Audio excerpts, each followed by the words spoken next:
दोस्तों नमस्कार। इस देश के मुद्दों के आश्रय इस देश की राजनीति बदल सकती है या इस देश के मुद्दों के आश्रय राजनीति करते हुए कोई भी नेता सत्ता तक पहुंच सकता है। ये दो ऐसे सवाल हैं जो इस देश के भीतर उठने वाले हर मुद्दे से जुड़ ही जाते हैं और सामान्य तौर पर राजनीति करते वक्त इस बात का एहसास किसी को नहीं होता है कि वो मुद्दों को उठा रहा है तो सत्ता में आने के बाद उन्हीं मुद्दों पर वो खामोशी बरत तो नहीं लेगा, या फिर उन मुद्दों के आश्रय अगर उसके वोट बैंक में कहीं सेंध लग जाए तो वो खामोशी बरत तो नहीं लेगा, या फिर इस देश के मुद्दे वाकई पहली बार भारत की राजनीति को अंदर से डिगाने के लिए तैयार हैं और शायद इसीलिए पहली बार जनता चुनाव में राजनीतिक तौर पर सक्रिय नजर आने लगी।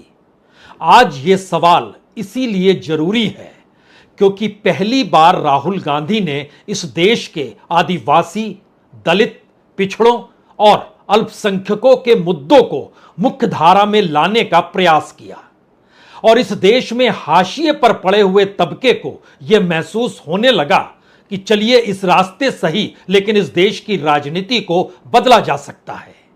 इसी प्रक्रिया में अगर आप उत्तर प्रदेश में कदम रखते हैं तो वहां पर अखिलेश यादव ने पीडीए का प्रयोग किया। पीडीए यानी पिछड़ा, डी यानी दलित और ए मतलब अल्पसंख्यक, यानी राहुल गांधी द्वारा उठाए गए जो भी अलग अलग जातीय समुदाय के मुद्दे थे या खुद वही थे, इसी तरीके से अखिलेश यादव द्वारा उठाया गया पीडीए, इन दोनों के फॉर्मेट को अगर समझिए तो एक बात बहुत साफ तौर पर निकल कर आती है।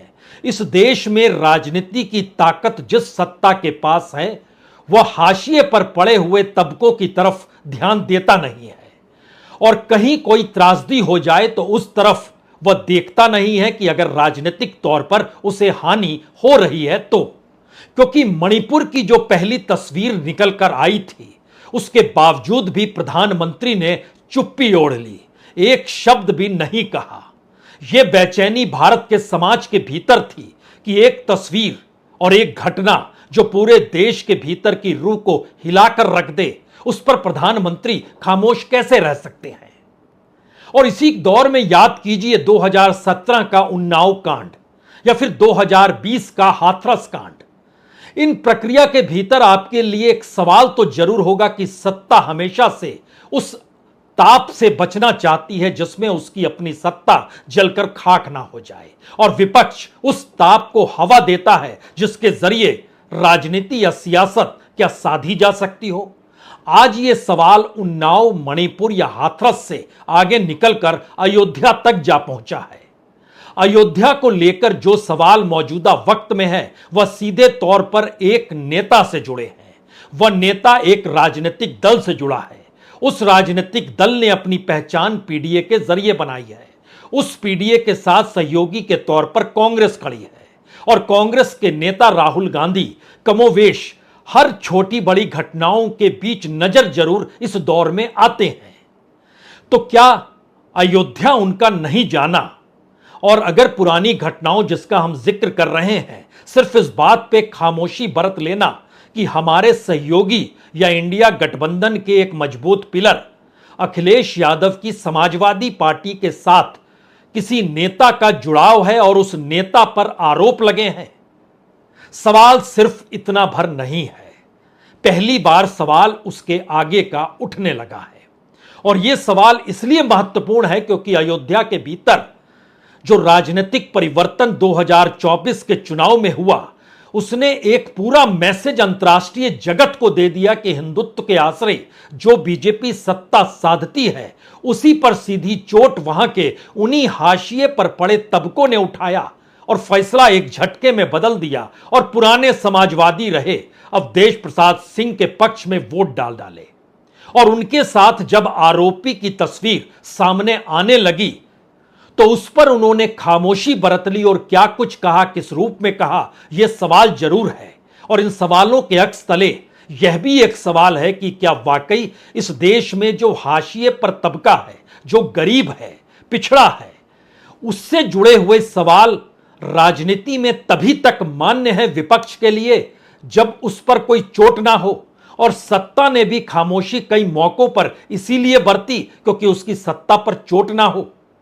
यानी जो आरोप मौजूदा वक्त में मोदी सरकार या योगी सरकार को लेकर, उत्तर प्रदेश या इस देश की घटनाओं को लेकर ये कहकर लगते रहे, क्योंकि हम योगी सरकार का जिक्र यहां कुलदीप सेंगर को लेकर भी कर रहे हैं, यहां पर जिक्र हाथरस की घटना से जुड़े हुए उन 4 लड़कों का भी जिक्र है जो एक खास जाति समाज से आते थे और सत्ता के अनुकूल वो जाति और समाज थी। और यही आरोप तो मौजूदा वक्त में इंडिया गठबंधन कहें या राहुल गांधी कहें या अखिलेश यादव कहें, उन्होंने इसी को तो ताड़ा। और जनता के बीच यही तो बड़ा सवाल हो गया कि सत्ता में रहकर आप कैसे खामोश रह सकते हैं। लेकिन अब सवाल विपक्ष का भी है।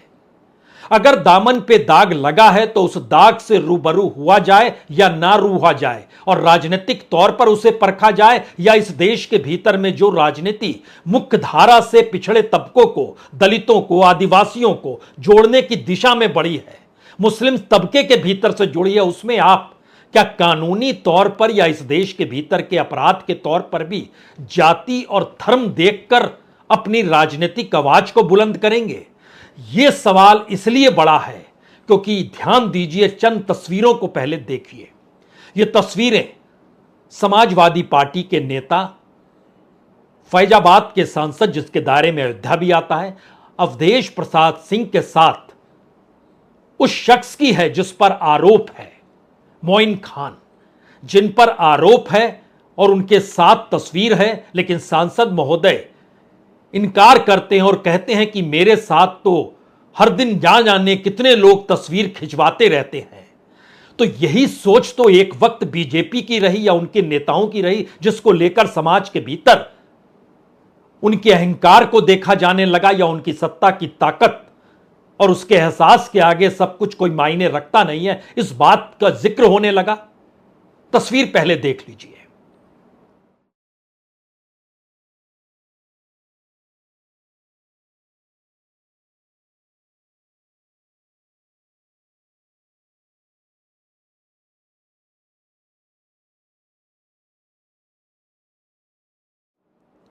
एक बात तो तय है, भारत में राजनीति से बड़ा कानून कुछ होता नहीं है। राजनीति अपने आप में कानून की किताब हो जाती है जब वो सत्ता में होती है। तो फैजाबाद के सांसद के साथ बैठे हुए मोइन खान जो आरोपी हैं, जिनकी गिरफ्तारी हो चुकी है, अगर इस सिलसिले के उस छोर को आप पकड़ना चाहें कि समाज के भीतर पहली बार भारत में राजनीतिक तौर पर उस हाशिए पर पड़े तबके के मुद्दों को और उनके हक और उनके अधिकार को इस देश की मुख्यधारा की राजनीति में मुद्दा बनाकर लाने की कोशिश इस दौर में हुई है, और बीजेपी और सत्ता के उस अहंकार पर सीधी चोट जनता ने की है, तब आप इस बात को समझना होगा कि आखिर इन बातों का जिक्र इस दौर में क्यों हुआ, जिन बातों को मायावती ने बहुत शालीनता के साथ उठा दिया। क्योंकि समाजवादी पार्टी ने कहा कि डीएनए टेस्ट होना चाहिए। उससे पहले जरा समझ लीजिए, जिस परिवार की, जिस लड़की के साथ जो कुछ हुआ, वह एक गरीब परिवार है, किसान मजदूरी करने वाला परिवार है, और उनके पिता की मौत 2 बरस पहले हो गई। मां और बहनें वही मजदूरी करती है जिससे घर चलता है। 4 बहनें हैं, उसमें सबसे छोटी लड़की जो नाबालिग, उसके साथ यह सब कुछ हुआ है।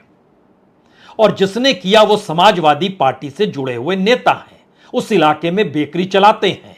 और जब वो नाबालिग लड़की घर लौट रही थी, उसी वक्त राजू खान नाम के एक शख्स ने उन्हें कहा कि बेकरी के मालिक बुला रहे हैं। और उसके बाद 2-2.5 महीने तक जो कुछ होता चला गया और होते रहा। यानी जिस दौर में उत्तर प्रदेश में भी वोट डाले जा रहे थे, जिस दौर में चुनाव पूरे जोर पर था, उस दौर में उस लड़की के साथ क्या कुछ हो रहा होगा, यह सिर्फ कल्पना की जा सकती है और आपकी रूह कांप सकती है, क्योंकि उसका वीडियो बनाया गया। उस वीडियो के जरिए जानकारी तब मिली जब लड़की गर्भवती हो गई, और जब लड़की की मां मुख्यमंत्री के दरवाजे पर पहुंची 2 तारीख को, इसी महीने की 2 तारीख को, और तब मुख्यमंत्री ने अपने तौर पर कहा कि हम इस पे कार्रवाई करेंगे। और 2 अगस्त के बाद पीड़िता की मां को जो भरोसा दिलाया गया, उसके बाद बेकरी ध्वस्त हुई, लाइसेंस रद्द होने की दिशा में बढ़ा, गिरफ्तारी हुई। शुरुआती दौर में थाना भी रिपोर्ट नहीं लिख रहा था।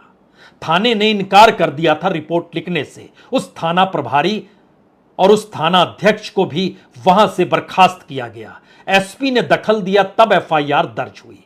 यानी अगर आप पूरे सिस्टम को समझे तो राजनीतिक सत्ता की ताकत के सामने कानून कोई मायने नहीं रखता है। यह मैसेज पहला है।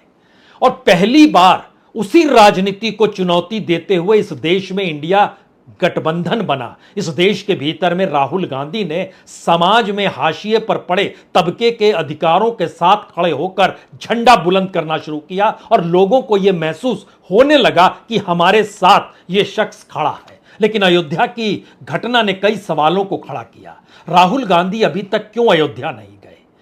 कांग्रेस कह सकती है कि ऐसी हर छोटी बड़ी घटना में वो जाएंगे। सवाल ये नहीं है। सवाल है कोई एक घटना जब इतनी बड़ी हो जाए जहां पर समाज के भीतर राजनीतिक ताकत और कानून का परीक्षण हो रहा हो, वहां पर तो उस नेता को जाना और बताना होगा कि आखिर कौन सी परिस्थिति है। क्योंकि इस देश के भीतर में अगर आप एनसीआरबी के डाटा को देखने लगेंगे तो आपको लगेगा ये सब क्या घटनाएं हैं। क्योंकि एनसीआरबी का डाटा बतलाता है सिर्फ उत्तर प्रदेश में महिलाओं के साथ जो कुछ अपराध होते हैं उसमें 2017 से योगी आदित्यनाथ मुख्यमंत्री बने और 2022 तक का एनसीआरबी डाटा बतलाता है कि हर बरस घटनाएं बढ़ती चली गई। 2017 में 56,000 घटनाएं थी, 2018 में बढ़कर 60,000 हो गई, 2019 में 60,200 हो गई, 2020 में कोविड काल था तो 49,385 हो गई, 2021 में 56,083 हो गई, 2022 में 65,743 हो गई। महिलाओं को लेकर ऐसी स्थिति ऐसा नहीं है कि इससे पहले अखिलेश यादव के काल में ना रहा होगा। अखिलेश यादव के काल में रहा लेकिन कुछ कम था, या कहें कुछ पुरानी बात हो गई इसलिए कम था। जब वो 2012 में मुख्यमंत्री बने तो 22,000 घटनाएं महिलाओं के खिलाफ अपराध की हुई, 35,000 घटनाएं 2013 में हुई, 39,000 2014 में हुई, 38,000 2015 में हुई, 50,000 2016 में हुई और 2017 में सत्ता पलट गई। इन आश्रय चीजों को परखा जाए या इस बात को देखा जाए कि मायावती का कहना है कि समाजवादी पार्टी जब यह कहती है कि डीएनए टेस्ट होना चाहिए तो घटनाओं की तो पूरी फेरिस्त है। क्या उनके दौर में किसी को अगर कोई पुलिस वाले ने आरोपी बनाया, किसी अधिकारी ने कहा और राजनीतिक तौर पर मामला भी तुल पकड़ गया तो क्या डीएनए टेस्ट उस पीरियड में कराया गया था? मायावती का सवाल बिल्कुल जायज है। सवाल तो आरोपी के साथ साथ अब समाज के भीतर कहीं ना कहीं आपको वो उनके भीतर हिम्मत और ताकत देने की बात है। इसीलिए मायावती ने यह भी कहा कि उत्तर प्रदेश सरकार जो केस बना रही है सख्त कार्रवाई करे, उचित कार्रवाई करे और इन सब चीजों में अब यह ना देखे कि कौन किस जाति धर्म से जुड़ा हुआ है। यहां पर यह सवाल उठ सकता है क्या वाकई जो मोइन खान है इनकी बेकरी सील की गई है समाजवादी पार्टी से जुड़े हैं, और जो परिवार को धमकाने के लिए अस्पताल पहुंच गए, जिला महिला अस्पताल जहां पर वो पीड़िता है, रात 11 बजे पहुंचे तो जिन्होंने धमकाया उनके खिलाफ भी आरोप दर्ज हो गया। वहां पर सपा के नेता है और नगर पंचायत भदरसा के चेयरमैन मोहम्मद राशिद और जयसिंह राणा के खिलाफ मुकदमा भी दर्ज हो गया। तो एक स्थिति ऐसी बनती है राजनीतिक तौर पर जो बताती है कि ऐसी घटनाएं हो रही हैं। दूसरी परिस्थिति ऐसी बनती है कि जो राजनीतिक तौर पर ताकतवर शख्स है उसके खिलाफ कार्रवाई होगी या नहीं होगी। और तीसरी परिस्थिति बनती है कि अगर एक वोट बैंक के तौर पर किसी जाति समुदाय की मौजूदगी किसी कानूनन अपराधी के तौर पर होने लगे तो राजनीति उस दिशा में कोई कार्रवाई करेगी या नहीं करेगी। इन तमाम सवालों के बीच सबसे बड़ा सवाल तो यह है कि क्या वाकई किसी के साथ 2.5 महीने तक इस तरीके से कोई कुकर्म हो सकता है क्या? और इस देश के भीतर में ऐसी परिस्थितियां, जब हमने उन्नाव और हाथरस का जिक्र किया या एक विभत्स परिस्थिति मणिपुर के भीतर की नजर हर जहन में अभी भी बसी हुई है और इस देश के भीतर अलग अलग प्रांतों में ऐसी बहुत घटनाएं शामिल होती हों तो बदलती हुई राजनीति में कदम कौन उठाएगा?